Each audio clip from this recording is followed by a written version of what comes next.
دمشق میں شام کی وزارت دفاع کے قریب ہونے والے کار بم دھماکے کی مزید تفصیلات سامنے آ گئی ہیں۔ سرکاری میڈیا کے مطابق فوجی اہلکاروں نے باب شرقی علاقے میں ایک دیسی ساختہ بم نصب ہونے کی نشاندہی کی تھی۔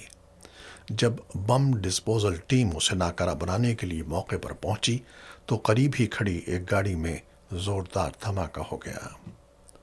نجیب الناسان کے مطابق حملے میں ایک فوجی جاں بحق جبکہ کم از کم 21 افراد زخمی ہوئے، جنہیں فوری طور پر قریبی ہسپتالوں میں منتقل کیا گیا۔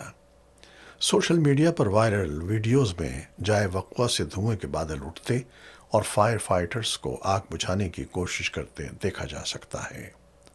واقعے کی ذمہ داری تاحال کسی گروپ نے قبول نہیں کی ہے۔